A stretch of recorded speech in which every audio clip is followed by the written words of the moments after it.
আনন্দ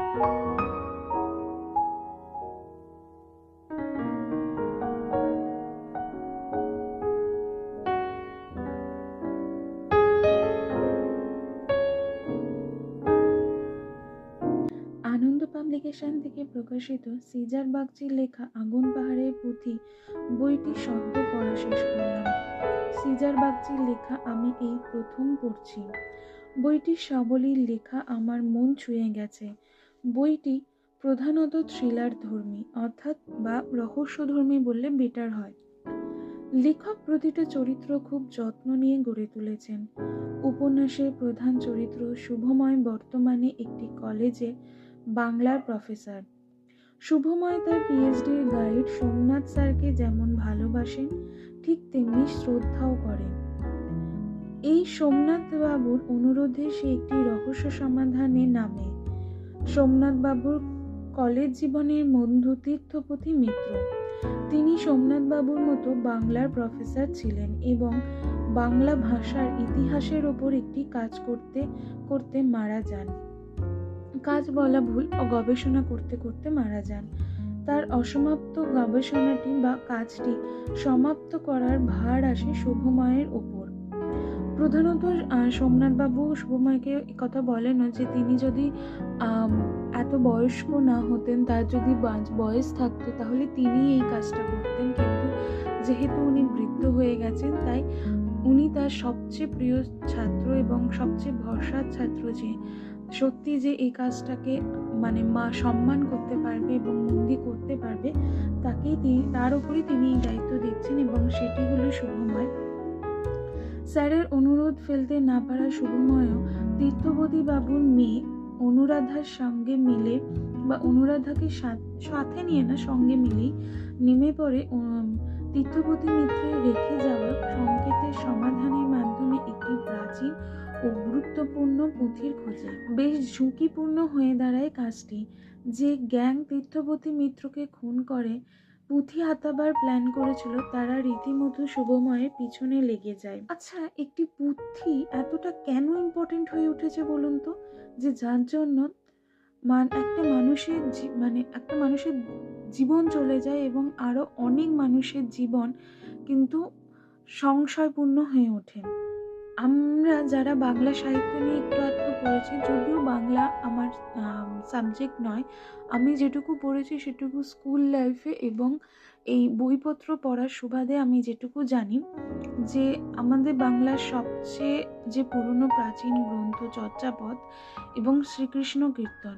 চর্যাপদকে সবচেয়ে পুরনো বলে ধরে নেওয়া হয়, যদিও সেটি বিতর্কিত, তবুও ধরা হয় যে চর্যাপদ সবচেয়ে পুরনো এবং তারপরেই হচ্ছে শ্রীকৃষ্ণ কীর্তন কাব্য। মজার বিষয় সেটা হলো এই চর্যাপদ যখন রচনা করা হয়েছিল, যে সময়কালে চর্যাপদ রচনা করা হয়েছে বলে ধরা হয়, এবং এই শ্রীকৃষ্ণ কীর্তন কাব্যটিও যে সময় রচনা করা হয়েছে বলে ধরা হয়, এই দুটো রচনাকালের মধ্যে 250 বছরের ফাঁক আছে।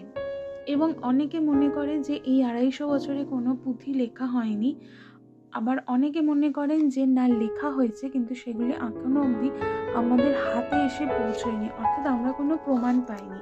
কিন্তু তার মানে এই নয় যে লেখা হয়নি।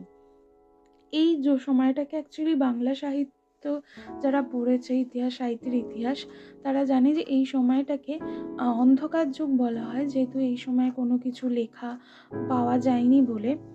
তো এই আগুন পাহাড়ের পুঁথি বা এই যে পুঁথির কথা বলা হচ্ছে এই পুরো উপন্যাসে, যে পুঁথির খোঁজ করার জন্য খোঁজে এই একটা মানুষের জীবন চলে যায় এবং এতগুলো মানুষের জীবনে সংশয় নেমে আসে, সেই পুঁথিটির রচনাকাল হলো সেই অন্ধকার যুগ। অর্থাৎ এই পুঁথিটি যদি আবিষ্কার হয় তাহলে বাংলা সাহিত্যের ইতিহাসে এক আমূল পরিবর্তন আসবে।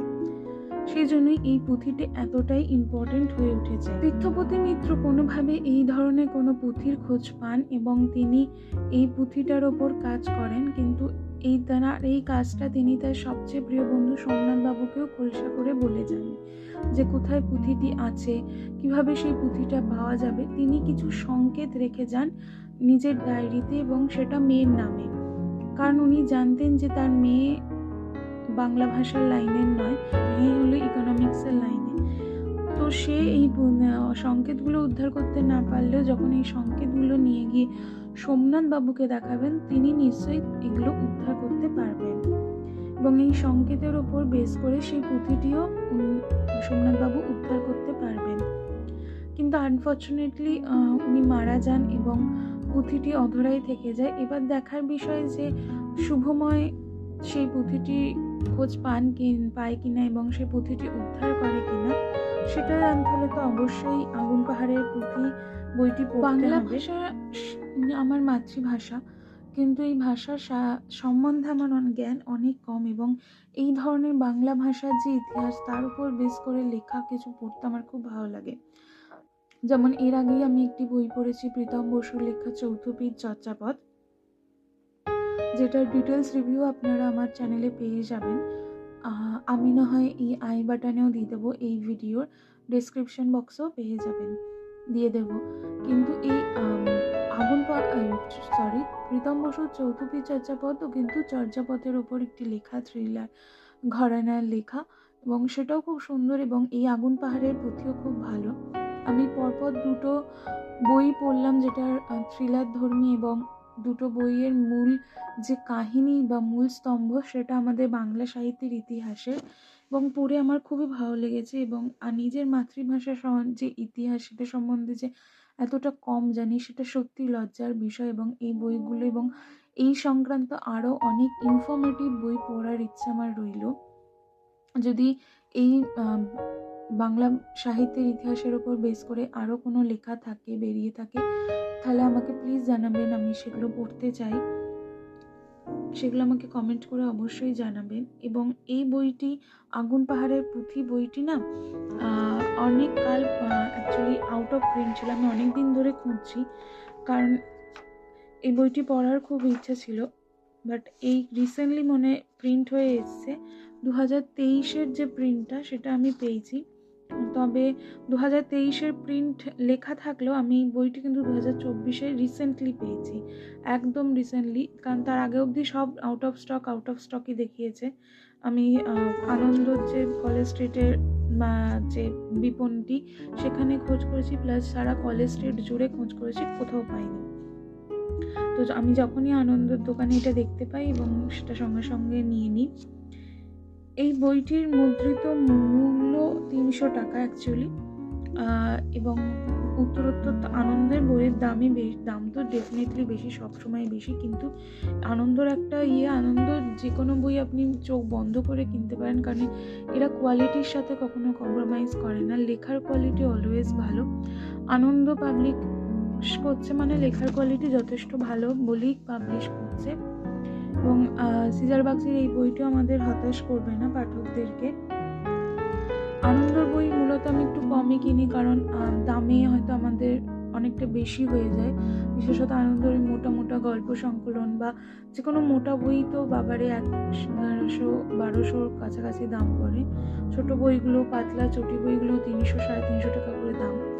তবুও এই বইটি যেহেতু আমি অনেকদিন আউট অফ প্রিন্ট ছিল, তাই দেখতে পেয়েই নিয়ে নিয়েছি, আগুন পাহাড়ের পুঁথি। এরপরেও আরও দুটো বই বেরিয়েছে এই শুভময়ের যে কাহিনী সিরিজটা, তারপরে একটা হলো শ্রীকৃষ্ণ কীর্তন কাব্য, ওই টাইপের কিছু একটা আছে, আর তারপর একটা রামায়ণ বা ওই সামথিং নামে আছে।